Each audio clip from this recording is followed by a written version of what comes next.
오늘 제목은요, 선을 넘어야 할 때도 있다 라는 제목으로 말씀을 나누려고 합니다.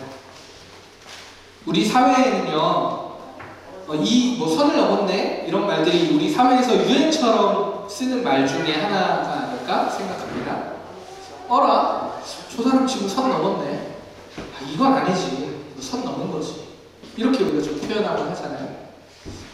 사람과 사람의 관계에서 적당한 거리, 적당한 예의와 존중을 넘어섰을 때, 그래서 그 넘어서서 어떠한 행동과 말을 했을 때 우리는 선을 넘었다라고 얘기하죠.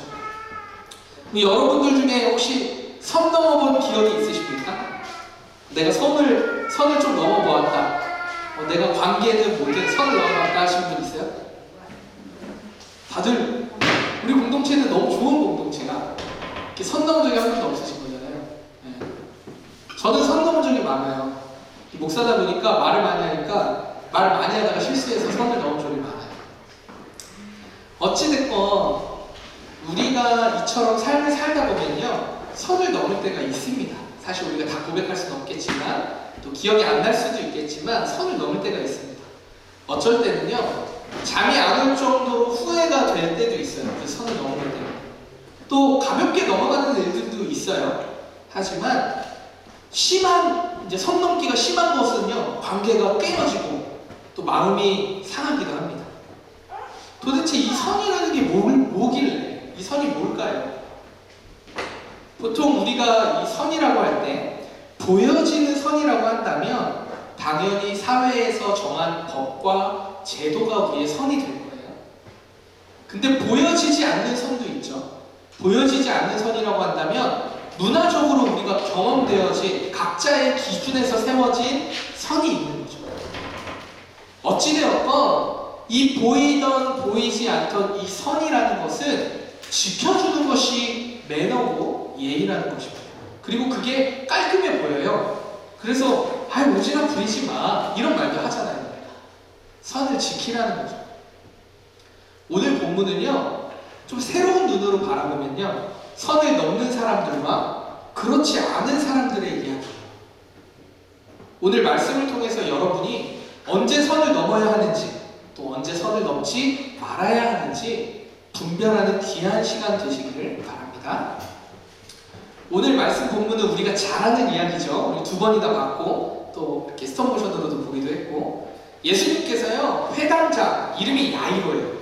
이 야이로의 딸을 살리시고 12년 동안 넘게 고통받았던 혈루병 여인을 고치시는 이야기예요. 그 과정의 이야기거든요. 이 이야기에는요, 선 넘은 사람들이 넘치고 넘쳐요.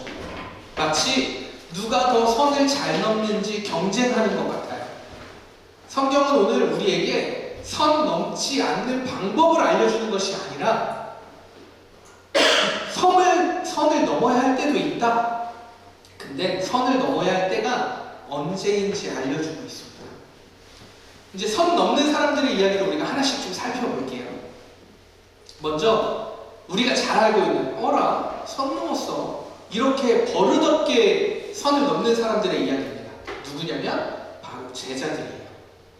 제자들은요, 예수님을 제일 가까이에서 모시면서 수많은 기적 그리고 말씀의 가르침을 받은 사람들이잖아요, 제자들이. 그런데 오늘 어찌 된 일인지 오늘 본문 가운데는 제자들이 예수님께 따져 묻고 있어요.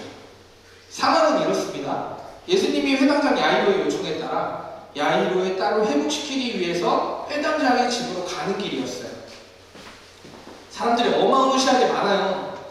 근데 이 사람들이 많다는 것도 좀 놀라운 상황인 게, 우리 바로 전 본문 기억나요? 귀신 들린 자, 군대 귀신 기억나시죠?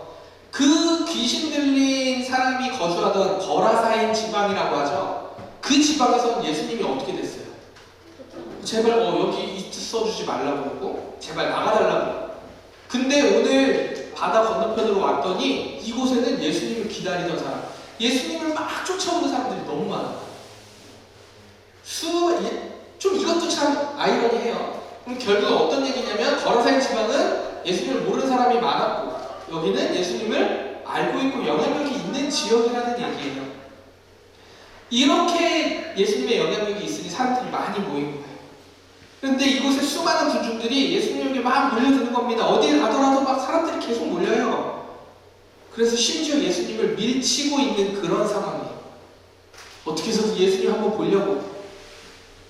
그런데 이때 예수님이 무언가를 느끼셨어요. 나에게서 능력이 빠져나가신 것을 느끼신 거죠. 근데 그게 뭐 어떤 기분인지 잘 모르겠어요. 이렇게 딱 했는데 내 능력이 빠져. 너무 궁금한데 어찌됐건 그렇게 표현하시죠. 나에게서 능력이 나갔다고 말씀하세요. 무슨 얘기냐면 혈루병 여인이 예수님의 옷깃을 만짐과 동시에 12년 동안 고생했던 그 병이 다 나은 것입니다. 그래서 예수님이 물어보세요. 누가 나를 만졌는가? 그래, 요 포인트인데 한번 웃어줄 거라 생각했죠. 누가 나를 만졌는가? 누가 내 옷에 손을 대었는가? 라고 예수님이 물으셔요. 여기서 드디어 이제 제자들이 선을 넘었죠. 예수님께 따지듯 말합니다. 아니 예수님, 무슨 말씀이세요? 사람이 이렇게 많은데 이러면 당연히 서로 부딪히고 밀치고 그러면서 우리가 지금 걷고 있는데 옷 정도 스치는 거 당연한 거 아니에요? 근데 왜 물으십니까 그걸? 이렇게 말하는 거예요. 제자들이 제가 보기엔 선을 넘었어요. 왜냐면 예수님이 그걸 몰라요? 사람이 이렇게 많은 거 몰라요? 밀치고 어려운 가운데 걸어가고 있다는 걸 예수님 모르십니까? 오히려 제자들이 반응을 이렇게 했으면 어땠을까요? 도리어 이렇게 묻는 거죠. 예수님, 무슨 말씀이세요? 혹시 뭐 불편하신 일이 있으십니까? 지금 무슨 일이 생겼습니까? 좀 자세하게 좀 차분하게 설명 다시 해주시면 제가 좀 조치를 취해보겠습니다. 이게 정상 아니에요? 근데 예수님 사람이 이렇게 많은데 무슨 일이시냐고 선을 넘은 거죠. 예수님도 뻔히 아는 상황의 제자들의 태도와 말은요, 예수님을 무시하는 것과 같은 것이죠. 내가 안다 이거예요, 지금 이 상황. 선을 넘는 또 다른 무리들이 있습니다. 바로 회당장 집의 사람들과 회당장 집 앞에서 통곡하는 사람들이에요. 예수님이 혈루병 여인을 고치시는 사이에 회당장 집 사람이 이제 야이로에게 막 와서 급하게 달려와서 말을 건넵니다. 무슨 소식이죠? 야이로의 딸이 죽었다는 소식이에요. 그러니 이제 예수님이랑 같이 간다 한들 의미가 없습니다. 이런 얘기를 회당장 사람이 회당장에게 와서 얘기하는 거예요. 예수님이 어떠한 분인지 모르죠? 알았더라도 믿음이 없으니 이런 얘기를 할 수 있었겠죠. 선을 넘은 거예요. 회당장 집 앞으로 가봤습니다. 더 가만히요. 여긴 통곡하고 울고 난리가 났습니다.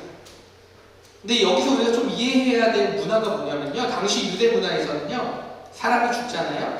그러면 가장 빨리 그 집에 모여서 울어주는 곡소리를 내는 사람들이 전문가예요. 마치 우리가 뭐 장례지도 사람이 있는 것처럼. 근데 그래서 다른 본문, 사복음서, 공간복음에 보면요. 피리 부는 사람들이라고 표현되기도 해요. 그러니까 무슨 얘기냐면 딸이 죽었다고 하니 회당장의 딸이고 하니 사람들이 막 몰려서 그 곡소리 내는 사람들이 와서 이제 같이 울어주는 거예요. 슬픔을 같이 해주겠다 이런 뜻으로 계속 울고 있는 거예요. 또 회당장의 딸이니까 이 사람들이 얼마나 빨리 모였겠어요? 지금 이 곡소리 전문가들이 회당장 앞에서 어이구 하면서 울고 있는 겁니다. 예수님이 이제 회당장에 도착했어요. 집에. 이들을 향해 한마디 하십니다. 왜 울고 떠드는가? 그 아이는 자고 있는 것이다. 고마워요. 박수까지. 이거 나 연습할 때 되게 잘했는데 잘 안 나와요. 톤이 잘 안 나와요. 네. 왜 울고 떠드냐? 그 아이는 자고 있는 것이다. 이렇게 얘기하시죠. 여기서 무리들이 아주 크게 선을 넘습니다. 예수님을 비유사요. 말이 나오진 않아요. 그들이 예수를 비웃다. 이 정도만 표현돼요. 말이 나오진 않아요. 근데 말을 표현하진 않았지만 이 비웃다의 표현 하나로 그 비웃음 속에 이런 말이 담겨있다는 것을 우리는 알고 있어요. 어떤 말이에요? 이런 말이죠. 아이고 예수 나으리 이 위대하신 선생아, 내가 미리 와서 이 딸이 죽은 거 다 봤거든. 내가 곡소리 내기 전에 그거 하나 확인 못했겠어? 죽었어.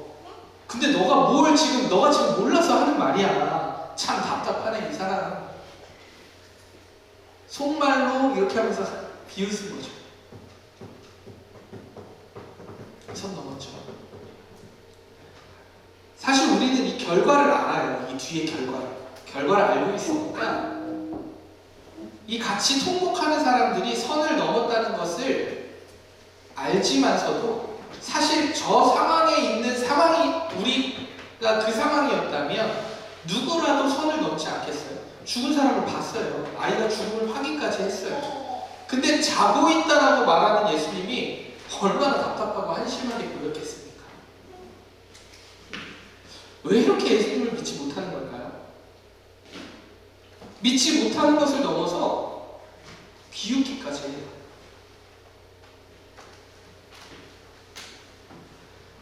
예수님이 여기서 잔다라고 표현했던 의미는 어떤 의미냐면요. 예수님이 우리에게 부활의 생명을 주시기 위해 죽으시고 부활하시는 것을 예표하는 모습이기도 합니다. 예수를 믿는 자들은 우리가 죽었다라고 표현하지만 예수님 재림할 때 우리가 어떻게 돼요? 부활하잖아요. 결국 잠들었다라는 표현으로 예수님이 하실 일들을 보여주시는 거예요. 근데 이해할 수 없죠, 사실. 당시 그 문화에서 이런 어떤 깊은 뜻을 어떻게 알 수 있겠어요? 어쩌면 우리도 예수님이 부활하셨다는 것이 마치 이 비웃는 사람들과 같은 것 같아요. 때때로 희미해져요. 부활이 별로 기억이 잘 안 나요. 예수님 부활하셨지? 날 위해 죽으셨지? 별로 그렇게 큰 관심도 없을 때가 많아요. 희미해지는 거죠. 예수님 없이도 충분히 이 땅에서 잘 먹고 잘 살거든요. 물론 만족스럽진 않겠지만 적당한 스트레스와 적당한 사회생활에서 예수님이 희미해집니다. 아마 비웃었던 이들도 예수를 부인했던 많은 사람들도 우리의 이 모습처럼 흐릿해진 것은 아닐까? 왜냐하면 예수님의 기적을 그렇게 많이 봐왔거든요. 많은 사람들이 이렇게 생각하게 됩니다. 그런데 오늘 그런 우리들에게 오늘 예수님이 말씀하십니다. 두려워하지 말고 믿기만 해. 예수님의 이 말씀이 우리의 믿음의 고백이 되어주길 소망합니다. 이 무리들처럼요, 상식적이지 못하다 따져묻고 비웃음으로 선을 넘는 사람들이 있는가 하면요, 두려움이 가득해요. 어찌할지 바를 모르겠어. 두려움이 가득하지만 믿음으로 선을 넘어서 똑같이 선을 넘어요. 그런데 선을 넘어서 예수님 앞으로 나온 자들이 있습니다. 바로 회당장 야이로와 혈루병 여인이죠. 회당장 야이로는요, 지역 예배의 중심지가 회당이잖아요. 그 지역에 예배를 드리는 곳이 회당이잖아요. 회당장이라는 건 이 회당을 관리하는 사람이에요. 예배를 관장하며 회당에 관련된 모든 일을 도맡아 하는 사람입니다. 이게 무슨 뜻이냐면요, 사회적인 인지도나 위치가 꽤 높은 사람이라는 거예요. 많은 사람들이 다 알고 있는 사람이라는 얘기입니다. 그리고 그 위치에 예배를 관장하는 사람이기 때문에 서기관들과 바리새인들과도 깊은 유대 관계를 맺는 보통의 사람들이 다 회당장에 있어요. 이쯤 되면 대충 감이 오죠. 바리새인은 어떤 사람들이에요? 그 어떠한 것보다 구약의 성경에서 전해온 율법을 그 어떤 것보다 중요하다 여기고 지키는 자들이에요. 이들은 예수님의 영향력이 커지면 커질수록 바리새인들은 어때요? 신앙의 전통과 유산이 흔들려요. 왜냐하면 예수님이 모든 것을 새로운 법이 되시니까. 아마도 바리새인들은 깊은 유대관계에 있었던 회당장 야이로에게도 예수님과 함께하지 않았으면 좋겠어요. 이런 압박들이 분명히 있었을 거예요. 그러니 야이로의 입장에서, 야이로의 사회적 위치에서, 사람들의 시선에서 예수님께 나아간다는 것은요, 큰 무리 가운데 뚜벅뚜벅 걸어가서 그 앞에 엎드려서 무릎을 꿇고 예수님 앞에 구한다는 건요, 쉬운 일이 아니에요. 이렇게 생각해 볼까요? 대통령이 이제 우리 예수님이 이 땅에 오셨다고 생각하면 누구나 알잖아요. 뚜벅뚜벅 와서 예수님 앞에 무릎 꿇고 엎드려서 내 딸을 살려달라고 합니다. 야이로도 선을 동일하게 넘었습니다. 수많은 군중들에 둘러싸여 예수님 앞으로 뚜벅뚜벅 걸어가서 그리고 그 앞에 절을 합니다. 야이로가 얼마나 두려웠겠어요. 혹여나 이 일로 서기관들과 바리새인들이 지금 예수님을 죽일까 모의하고 막 고민을 하고 있는 이 찰나에 그들에게 내가 또 나쁘게 찍히는 건 아닐까? 이런 걱정 안 됐겠어요. 근데 그것보다 지금 더 두려운 것이 무엇이냐면 자신의 딸이 죽는 것입니다. 그러니까 이 두려움의 선을 넘어서 예수님 앞으로 나아간 거예요.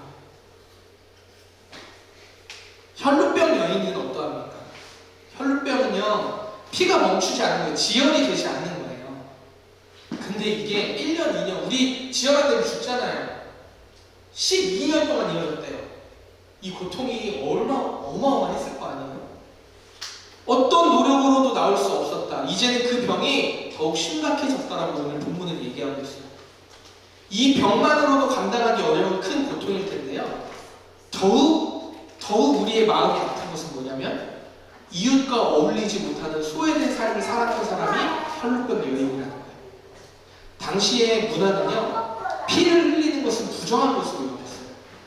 그래서 이 부정함과 가까이 하면요, 안 되는 사회적 문화가 있었어요. 왜냐면 그 부정함에 내가 가까이 있거나 그 피를 흘리는 여자를 부정함을 내가 만지면 그 부정함이 나에게 옮겨온다고 생각해요.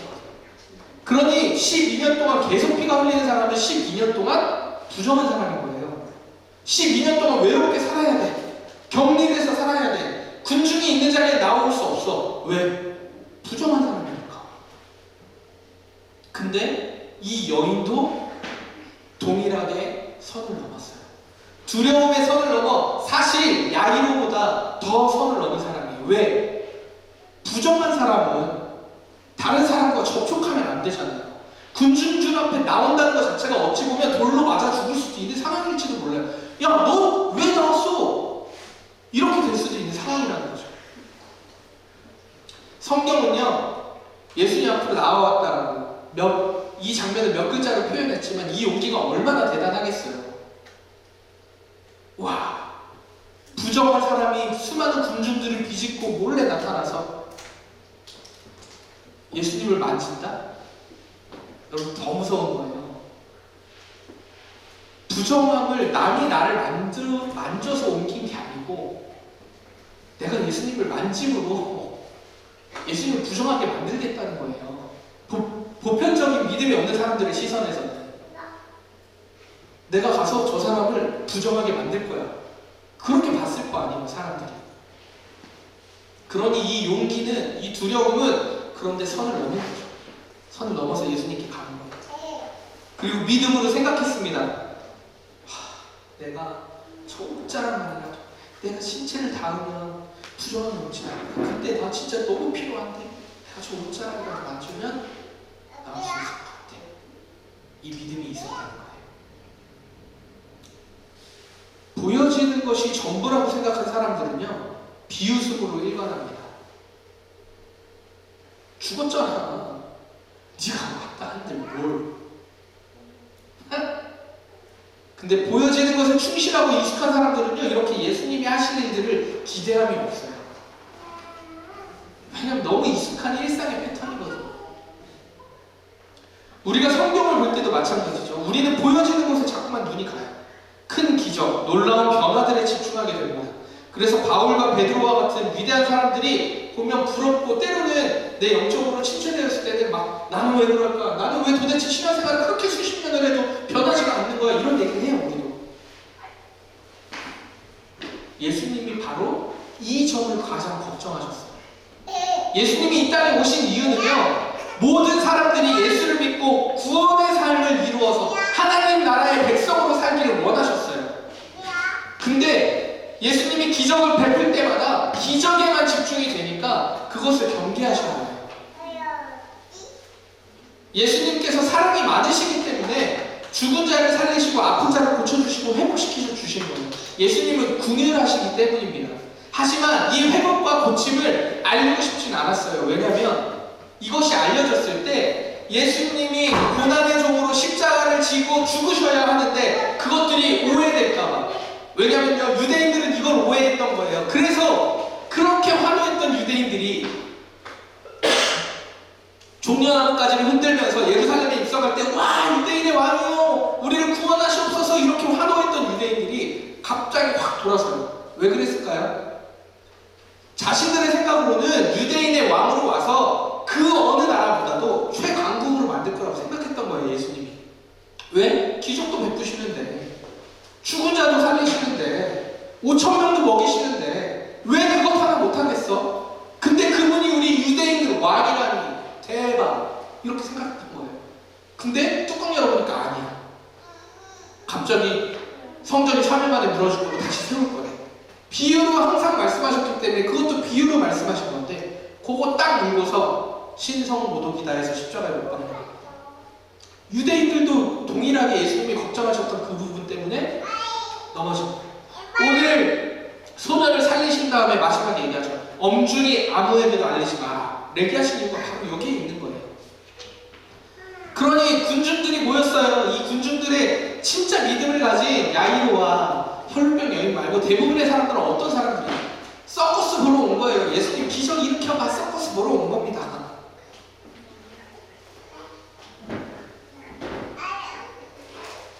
십자가 고난의 종으로 오셔서 영원한 회복을 주시기 위해 오셨는데, 이 큰 뜻이 잘못 전달되어질 것을 걱정하십니다. 근데 궁휼하심이 있어. 사랑이 있으니까 믿음으로 나아오는 자를 안 고칠 수는 없는 거야. 고쳐줘야 되겠어. 5,000명 못 먹고 나를 따라오는 자들이 너무 마음이 아픈 거야. 그러니까 먹여야겠어. 기적을 베풀 수밖에 없는 겁니다. 왜? 사랑이십니다. 여기서 놀라운 힌트가 있죠. 믿음으로 나아가는 자들에게는 하나님이 긍휼을 베푸십니다. 아멘. 만약 우리의 노력만 가지고 열심으로 하나님 앞에 나아가면 될 수도 있고 안 될 수도 있겠죠. 하지만 믿음으로 나아오는 자들에게는 하나님의 사랑이시기 때문에 긍휼을 베푸십니다. 그게 하나님의 역사하심이에요. 이걸 몰랐기 때문에 예수님을 비웃는 거예요.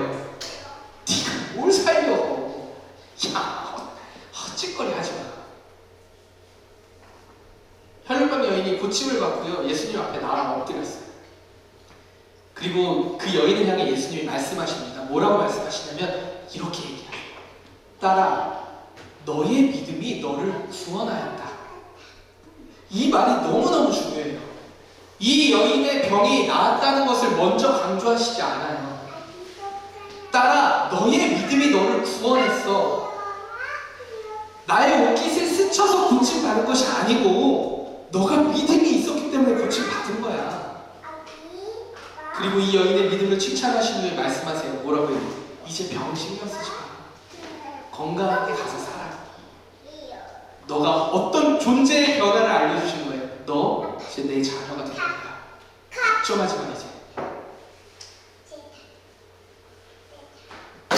예수님을 온전함으로 믿을 때 우리에게 예수님의 능력이 임하는 줄 믿습니다. 이 믿음의 고백이 우리 모두의 고백이 되기를 간절히 소망합니다. 말씀을 좀 정리해 볼까요? 믿음에 대해서, 또 하나님의 구별하심에 대해서 얘기를 나눴어요. 근데 우리가 예수 그리스도를 믿는 믿음으로 산다는 것이요, 결코 쉽지 않아요. 다 알잖아요, 그렇죠? 목사님 저는 쉬울까요? 되게 막 담대하게 선포하는데 여기 올라올 때마다 얼마나 힘든지 아세요, 여러분? 설교 준비할 때마다 얼마나 힘든지 아세요? 내가 한 주 그렇게 살았나? 내가 이렇게 말씀 복음 전할 만한 사람이 되나? 믿음으로 사는 게 결코 쉽지 않아요. 여러분도 마찬가지잖아요. 직장 생활하는 동료한테 자신 있게 나 그리스도인이야! 얘기할 수 있어요? 미안해, 너무 부정적으로 얘기할 수 있는 사람도 있겠지. 나와 다른 분이 있겠지. 예. 그런 분들은 멋지게 선을 넘으십시오. 믿음으로. 우리가 믿음으로 산다고 하지만 우리도 통곡하는 자들처럼 비웃음으로 선을 넘고 온갖 것 우리의 지식으로 다 따져 부르면서 그렇게 예수님께 선을 넘는 경우가 너무 많아요. 예수님 이거 내 생각으로는 이거 했는데 이거 하나도 안 해줬잖아요. 요만큼 해줬네. 사랑하는 성도 여러분, 우리의 신앙의 열심이 우리에게 회복을 가져다 주는 것은 아니에요. 온전한 믿음으로 우리가 은혜를 입었습니다. 믿으십니까? 그 그리고 이 말을 믿을 때에 우리는 하나님의 말씀을 지킬 수 있어요. 이 믿음이 없는데 어떻게 지켜요? 이 믿음이 없으면 결국 바리새인들과 다를 게 없어요. 열심히 율법지키는 거예요. 근데 이 믿음이 있으면요, 이 믿음을 가지고 궁유감을 입은 사람들은 지키려고 애쓰고 노력해요. 바로 우리들처럼. 믿음이 없으면 먼저 보여지는 것에 익숙한 삶이기에 자꾸 잘못된 선을 넘어요. 비웃는 선을 넘게 됩니다. 다시요. 믿음이 없으면요, 먼저 보여지는 것에 익숙해져요. 보여지는 것에 마음이 상하고요, 보여지는 것에 모든 것이 안 됐어, 불안하고 힘들어져요. 왜? 보여지는 것이 전부 다라고 생각하니까. 하나님이 죽은 자를 살릴 거, 예수님이 부활하셨다라는 거 잘 안 믿어지니까 보여지는 것을 만나요.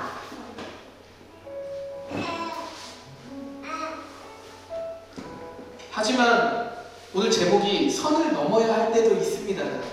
선을 넘어야 할 때도 있어요. 그때가 어느 때인지 아세요? 내 힘으로 도저히 할 수 없을 때. 그것을 인정해야 합니다. 그때가 하나님을 받아들일 때. 시종일관 하나님 어떻게 받아요? 어떻게 알아요? 어떻게 믿음으로 늘 굳건히 서 있습니까? 안 돼요. 저도 잘 안 돼요. 너무 부끄럽지만 잘 안 돼요. 분노하면 화 나고요.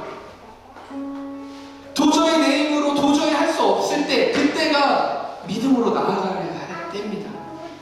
인정하십시오. 내 힘으로 안 되는구나.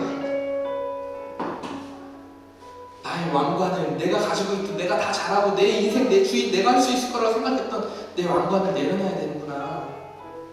가서 하나님 앞에 엎드려야 되는구나. 그리고 구체적으로 하나님 앞에 구해야 되는구나. 내 딸을 살려주십시오. 손만 얹으면 살 것 같습니다. 옷깃만 만져도 살 것 같은데. 회당장이 가지고 있던 사회적 위치, 시선, 편견, 그게 바뀌어서 나온 게 아니잖아요. 두렵지만 두려워하지 않고 예수님으로 나아갔어요. 재밌는 거 얘기해 드릴까요, 여러분? 이 상황을 한번 생각해 보세요. 예수님은 처음에 회당장이 먼저 왔어요. 회당장을 따라서 급하게 가는 길이에요. 근데 갑자기 다른 사람이 치고 들어왔어. 예수 고침받겠다. 혈루병이. 회당장이 옆에서 보면서 어떻겠어요? 마음이, 와, 이럴 시간 빨리 가야 되는데, 빨리 가야 내 딸 고치는데. 근데 혈루병 여인과 다 얘기하고 혈루병 여인 다 고치고 가라. 예수님이 되게 궁금해하게 할 말 없었겠지. 나도 고침 받, 내 딸도 고침 받아야 되니까. 근데 회당장에 집사람이 와서 뭐라고 얘기해요? 딸 죽었어요. 늦었습니다. 그러니 예수님 괴롭히지 맙시다. 우리 가자. 의미 없어요. 이 얘기 하는 거예요. 회당장 마음이 어떻겠습니까? 죽었대. 같이 가는 길에 죽은 거야. 회당장 마음이 어떻겠어요? 그래서 예수님이 말씀하시는 거예요. 회당장이 뭐라고요? 두려워하지 말고 믿기만 해. 야이로 걱정하지 마. 두렵지? 근데 두려워하지 말고 믿기만 해. 그리고 가세요. 통곡하는 자들 앞에서도 야이로도 겉에까지도 어땠을까요? 막 불안하지 않았을까? 근데 소녀가 살아난 걸 보면요, 야이로가 진짜 믿음이 좋았던 것 같아. 살 거야. 예수님 가면 살 거야 라는 마음이 야이로에게 있었어. 부정한 여인은 그 누구를 만나도 접촉하면 안 돼요. 근데 그럼에도 나왔던 혈루병 여인을 기억하십시오. 회당장 야이로를 기억하십시오. 그들이 한 게 뭐 있어요? 믿음으로 두려움을 이겨내고 예수님 앞에 선을 넘어 나아간 것밖에 없어요. 혈루병 여인은 예수님을 부정하게 만드는 그 일이에요. 본인이 생각하기에는. 근데 예수님이 뭐라 할까? 너의 믿음이 너를 구원했다. 뭔가 톤이 좀 이상해졌어요. 혹시 사랑하는 성도 여러분, 지금 내 삶에서 망설이고 있는 것들이 있습니까? 망설여지는 것들, 두려워서 망설여지는 것들이 있습니까? 그렇다면 믿음으로 행하십시오. 그것이 윤리 도덕적으로 범죄하는 일이 아니라면 믿음으로 행하십시오. 근데요, 결과는 제가 책임 못 져요. 하지만 설령 내 뜻대로 되지 않다 하여도 우리가 보기에는 실패해요. 죽은 것처럼 보일 수 있어요. 하지만 하나님께서는 우리의 실패를 통해서도 일하시기 때문에 여러분 믿음으로 걸어가십시오. 두려워 말고 믿음으로 걸어가십시오. 할 수 있는 일을 찾으십시오. 내가 지금 하루에 살면서 뭘 할 수 있을까? 내가 어떻게 살면 예수님의 복음을 가지고 살 수 있을까를 고민하셔야 돼요. 잘 먹고 잘 사는 문제 저도 필요해요. 근데요, 그것보다 우리에게 더 중요한 건요, 도대체 하나님 어떻게 하면 잘 믿고 살 수 있지? 예수의 복음 내 삶에 어떻게 심기울 수 있을지를 고민하셔야 돼요. 그거 하려고 우리 개척하는 겁니다. 그거 하려고 우리 예배 드리는 거예요. 기도 제목 있으면 내어놓으십시오. 하나님 앞에, 공동체 앞에 내려놓으십시오. 제가 교우동정 왜 하는 거겠어요? 진짜 기도 제목이에요, 여러분. 그냥 때 돼서 이사하는 거 아니에요. 대출 딱 막혀본 적 있어요? 저 막혀본 적 있잖아요. 제가 말씀드렸잖아요. 부지점장이 나한테 갑자기 무이자로 3천만 원 빌려줬다고. 그런 일 경험해 보셨어요? 저 경험해 봤다니까요. 막혀가지고.